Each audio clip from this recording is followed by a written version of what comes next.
Video like जरूर कर लीजिए और ऐसे वीडियो लगातार फ्री में पाने के लिए चैनल को तुरंत सब्सक्राइब कर लीजिए और बेल आइकन को जरूर टैप कर लीजिए ताकि आगे भी सारे वीडियो आपको मिलते रहे। यूट्यूब में फॉलो करते हैं तो प्लीज ये वाला फ्री टेलीग्राम चैनल जरूर ज्वाइन कर लीजिएगा। सारे नोटिफिकेशन सारे अपडेट यहीं पे आते हैं, ध्यान रखिए। और आप लोग देख रहे हैं UPPSC best online coaching YouTube channel. दोस्तों, ज्योग्राफी के 3000 से ज़्यादा क्वेश्चंस को हम लोग कवर अप करेंगे।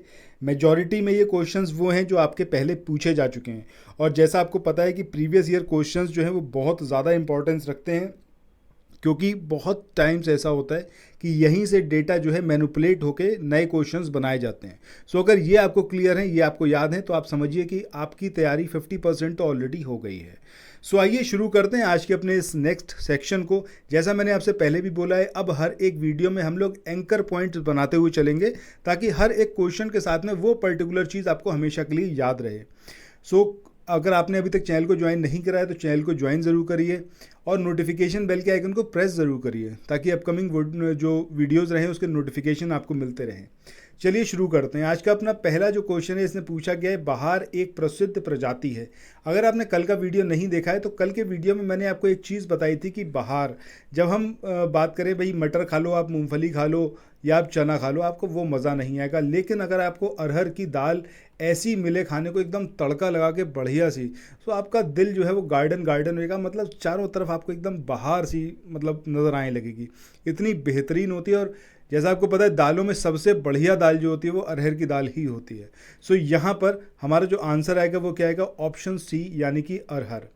नेक्स्ट क्वेश्चन की बात करते हैं। पूछा गया है कि मटर की पत्ती विहीन प्रजाति ये कौन सी है जिसके अंदर पत्तियां ही ना हो। अब ये अर्केल है, ये आज़ाद मटर 1 है, अपर्णा है, या फिर L116 है। सो भैया, अगर आपको ये जो वर्ड है अपर्णा, अगर आपको इसका मतलब पता है, आप दूसरे किसी ऑप्शन की तरफ देखोगे भी नहीं। अपर्णा का मतलब ही होता है पर्ण रहित, ठीक है, जिसमें पर्ण ना हो। पर्ण मतलब पत्तियां ना हो। तो बस यहाँ से आपको क्लियरली ये बात पता चल रही है कि मटर की जब हम बात कर रहे हैं, मटर की एक पत्ती विहीन प्रजाति जो है वो कौन सी है? अपर्णा है। नेक्स्ट क्वेश्चन की बात करते हैं। यहाँ पर पूछा जा रहा है कि निम्नलिखित में से कौन सुमेलित है। 4 आपको दे रखे हैं, 4 में से सिर्फ एक है जो करेक्टली मैच्ड पेयर है, बाकी 3 जो है वो अनमैच्ड हैं।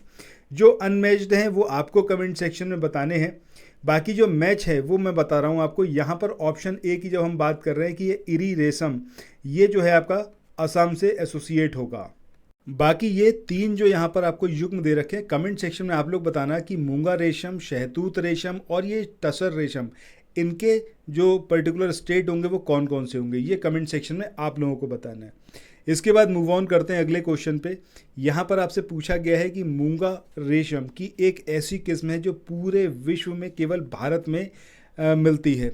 अब अभी हमने इरी रेशम की बात करी, बाकी 3 मैंने आपसे बोला था कि आप बताना। मुझे लग रहा है ये आगे क्वेश्चंस में ऑलरेडी गिवन है। सो अब ये असम में है, बिहार में है, कर्नाटक में या फिर तमिलनाडु में, कहाँ पर ये पाई जाती है ये जो मूंगा रेशम की किस्म है, ये आपको कमेंट सेक्शन में बताना है। इसका आंसर मैं आपको नहीं बताऊँगा, ठीक है। चलो नेक्स्ट क्वेश्चन की बात करते हैं। इस क्वेश्चन में यहाँ पर पूछा गया है कि राष्ट्रीय बागवानी परिषद या फिर बोर्ड, इसकी स्थापना कौन से ईयर में हुई थी। हम किसकी बात कर रहे हैं? अगर आप लोग उत्तर प्रदेश पीसीएस की तैयारी कर रहे हैं, आप आरओ की तैयारी करना चाहते हैं, बीईओ की तैयारी करना चाहते हैं, इन तीनों एग्जाम की अगर आप तैयारी करने चाहते हैं तो स्टडी फॉर सिविल सर्विसेज के कोर्सेज को आप ज्वाइन कर सकते हैं कंप्लीट तैयारी के लिए।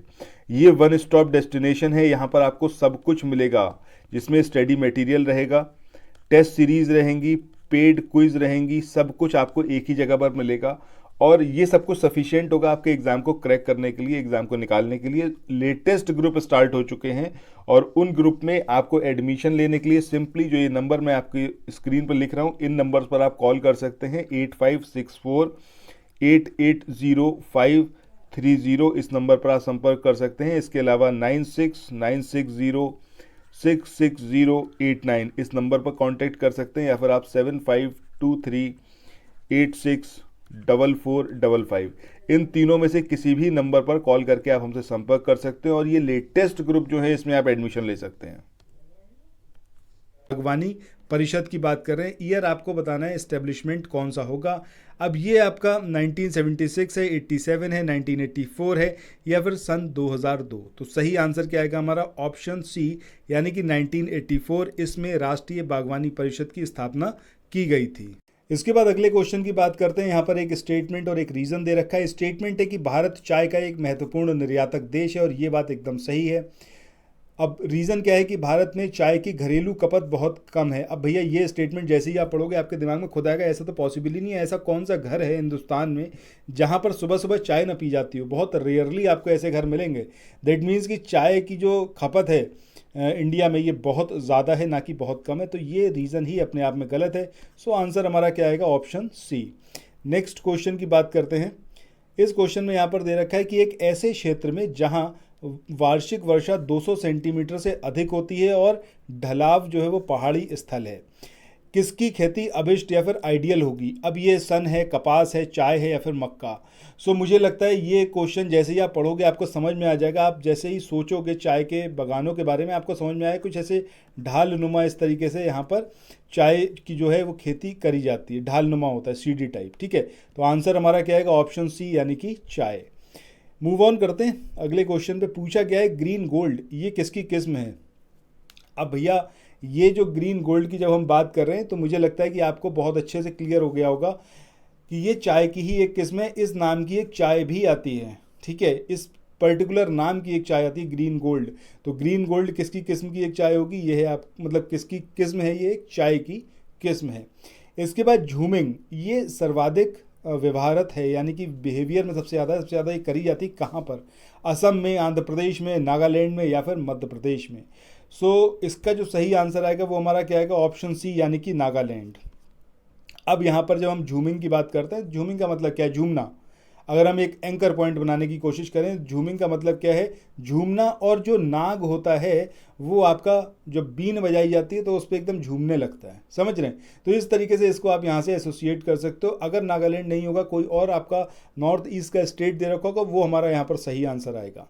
चलो नेक्स्ट क्वेश्चन की बात करते हैं। यहाँ पर आपसे पूछा गया है कि चलवासी या फिर झूम कृषि निम्नांकित राज्यों के पहाड़ी क्षेत्रों की प्रमुख समस्या है। अब ये असम बिहार है, बिहार उड़ीसा है, उड़ीसा मध्य प्रदेश है या फिर ये महाराष्ट्र और उत्तर प्रदेश है? तो सही आंसर हमारा क्या आएगा? ऑप्शन ए यानी कि असम और बिहार। यहाँ पर जो है ये जो पहाड़ी क्षेत्र है यहाँ के, तो वहाँ की एक प्रमुख समस्या है झूमिंग कृषि। कमेंट सेक्शन में बताना मतलब क्या होता है झूमिंग कृषि का, ये ज़रा आप लोग कमेंट सेक्शन में बताइएगा। इसके बाद आगे बढ़ें। अगला यहाँ पर आपको दो लिस्ट दे रखी है, नीचे दिया हुआ है एक कोड और आपको बताना है कि कौन सा यहाँ पर सही होगा। ठीक है, चलिए यहाँ पर देखते हैं। सबसे पहले यहाँ पर दिया हुआ है आपका एक तरफ ये क्षेत्र दे रखे हैं, वेस्टर्न घाट है, साउथ ईस्ट राजस्थान है और आपका नॉर्थ ईस्ट भारत है। इसके अलावा मध्य प्रदेश और छत्तीसगढ़ है और इधर आपको स्थानांतरीय खेती यानी कि शिफ्टिंग एग्रीकल्चर के बारे में दिया हुआ है, जिसको बोला जाता है ढाहिया, वलतारे, झूम और कुमारी। तो जैसे ही हम बात कर रहे हैं झूम की, तो एक तो आपको एकदम क्लियर हो गया होगा कि झूम का रिलेशन किससे होगा।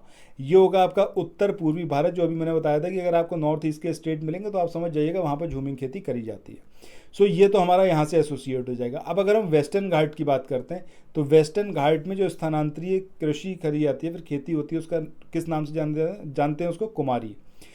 इसके बाद नेक्स्ट हम बात करें दक्षिण पूर्वी राजस्थान, तो यहाँ पर वालतारे इस नाम से होती है। इसके बाद मध्य प्रदेश और छत्तीसगढ़ की बात करें तो यहाँ पर ढाहिया के नाम से होती है। ठीक है, तो आंसर हमारा क्या आएगा? A4 B2 C3 D1 that will be the code. तो आंसर क्या होगा? Option A. इसके बाद मूव ऑन करते हैं अगले क्वेश्चन पे। यहाँ पर भी आपको दो सूचियाँ दे रखी हैं और इसमें आपसे पूछा गया है कि नीचे जो कोड है वो कौन सा वाला कोड यहाँ पर सही होगा। सो सबसे पहले आपको यहाँ पर दे रखी है क्या? फसल के नाम और इधर दे रखे हैं बीमारी।